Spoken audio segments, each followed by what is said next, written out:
Hello, everybody. It's Miss Lynch. I'm sorry I'm not there with you, but I'm at a conference for the libraries. So I'm hanging out with a bunch of libraries and hopefully a bunch of authors. I know that your sub walked you through some of the numbers in the censorship article.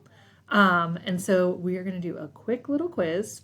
Make sure you have your censorship article and your whiteboard and a whiteboard marker so that you can work and complete the questions with your group.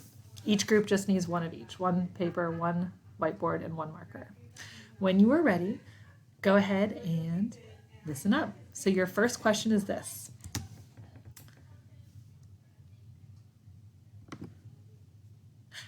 What is a patron?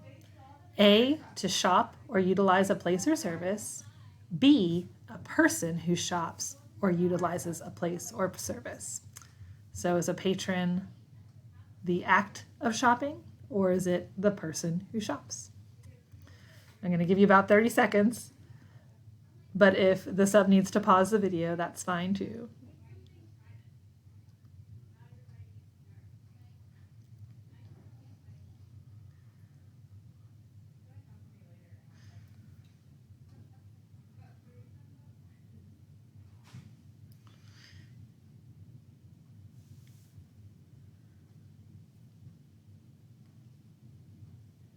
All right, go ahead and hold up your answers. Is it A or B?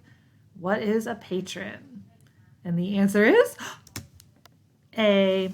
Example, patrons of the SBES library are in kindergarten through 5th grade. All right, go ahead and clear your boards and get ready for the next one. What does censorship mean? To ban or restrict, or to freely allow? And again, I'll give you about 30 seconds to talk with your group and write your answer. But if you need to pause the video, you certainly can.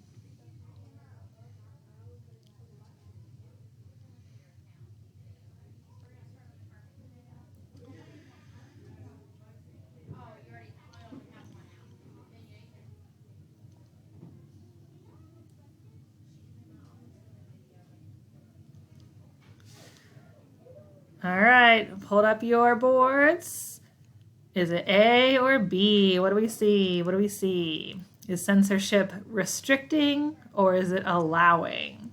The answer is A. When people practice censorship, they are trying to restrict certain books from being available to some libraries or patrons. And censorship, of course, you can censor anything. You can censor speech, you can censor, all kinds of stuff in the world.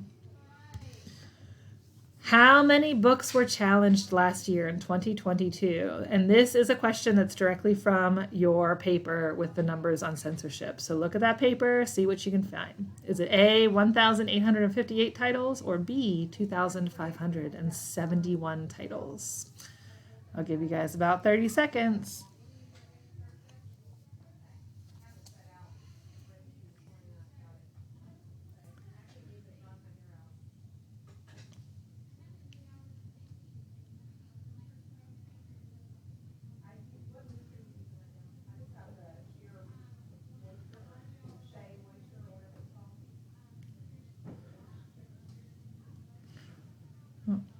All right, finalize your answers. Hold up your board. Is it A or B? How many books were challenged last year in 2022? 1,858 or 2,571? The answer is B. This 2022 was the year that had the most book challenges since the American Library Association started recording challenges 20 years ago. All right. So clear your boards. Remember, get ready for the next one. Who initiated the most challenges in 2022? Patrons or parents? And this is, of course, also from your paper.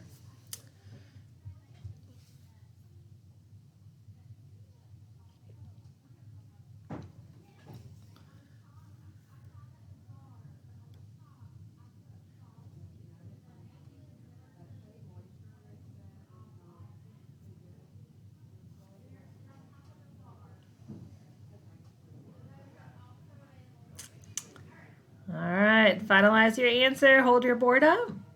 Is it A, patrons, or B, parents?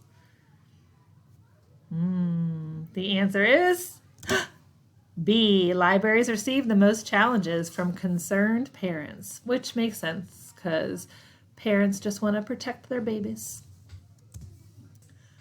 What percentage of challenges took place in school libraries? 41% or 10%? Give you guys about 30 seconds. See if you can find that answer in our infographs chart.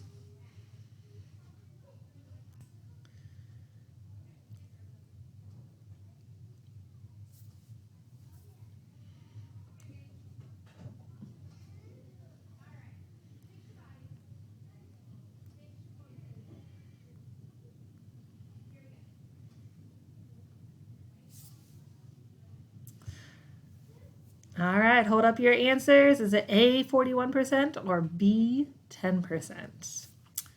The answer is A. School classrooms received about 10% of challenges, but 41% of challenges happened in school libraries.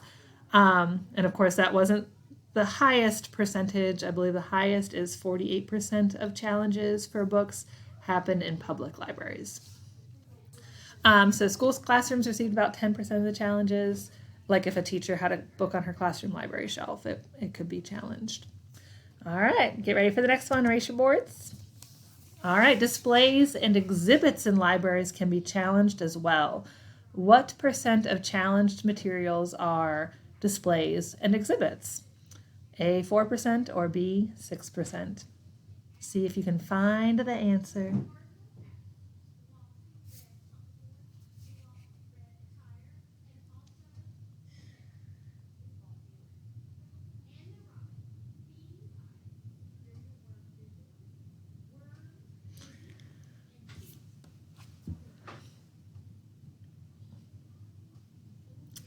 All right, go ahead and put up your boards. Is it A or B? What percentage of challenged materials are displays and exhibits? It is B. Patrons can challenge posters, books, and other displays as well. So yeah, if a library has a display with a poster or a book that somebody did not like, they can challenge it. But of course, that doesn't always mean you have to take it down. It just means we just start a discussion about it because we don't always have to agree. All right. This is a tricky one and will require you to do some math. So, keep an eye on that. You may have to write some things down on your board before you write down your answer. How many more book challenges were recorded in 2022 than in 2003? So how many more challenges were recorded in 2022 than 2003 according to the charts? The answer, choice A, is 2,266 more book challenges. Answer choice B is 2,876 more book challenges. I'll give you a little bit more time on this one probably because you may need to actually do some work. All right, go ahead and see what you can figure out.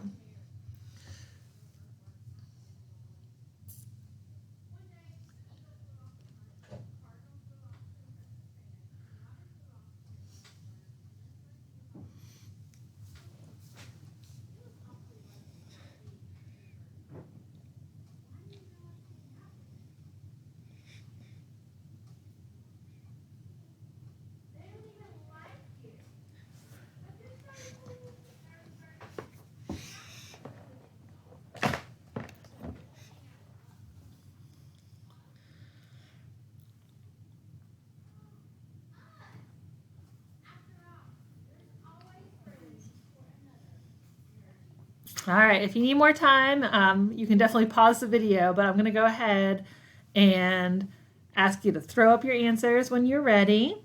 And see which one is it, A or B, 2,266 or 2,876 more book challenges? The answer is A. Book challenges have increased immensely in the last few years. In fact, 2023 has, I think, like double the amount of book challenges almost than 2022. And it's from less people, like it's oftentimes challenges are coming from organizations and things that are not even related to the school. They just are coming in saying, we know you have these books, you should take them away. So it doesn't even have to come from the community. All right.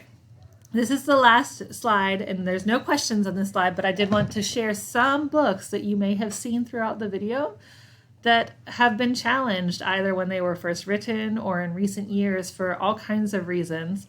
Commonly banned books include Junie B. Jones by Barbara Park. This book was banned, especially when it was first written, because people thought it taught kids bad morals because Junie B. is so sassy. Number 2 is Harry Potter by J.K. Rowling. This book was banned for witchcraft. A lot of parents thought kids shouldn't learn about witchcraft. And Tango Makes 3 by Justin Richardson. This book was banned because it's about 2 penguins who fall in love and adopt a little baby penguin that no other penguins were taking care of, but the 2 penguins were male, so it was banned. The Giver by Lois Lowry was banned for, they called it lewd or gross content. And I'm not really sure what that means. It's one of my favorite books. The Hunger Games by Suzanne Collins. It was banned for anti-family and violence. Where the Wild Things Are, which I know is a book that probably many of you read as kids. And that was banned when it was first written because the boy Max was got in trouble and was put in his room, and people thought that would teach kids to be bad, had a bad example, I guess. I don't know. And Where the Sidewalk Ends, a beautiful book about silly, funny poetry that when it was first written, people thought that kids should not read poetry that was silly. It had to be serious, and so people tried to ban it. So those are some books that had been banned in the past, and I think all of these books have merit. I think the thing about banning books is that just because a book is not something you want to read about doesn't mean it's not somebody else's favorite, and that maybe we should, just because we don't like something doesn't mean that nobody should be able to experience it. I hope that you guys have a great day and be awesome in the library, but also for the rest of your class, and I will see you guys when I get back. Have a great one.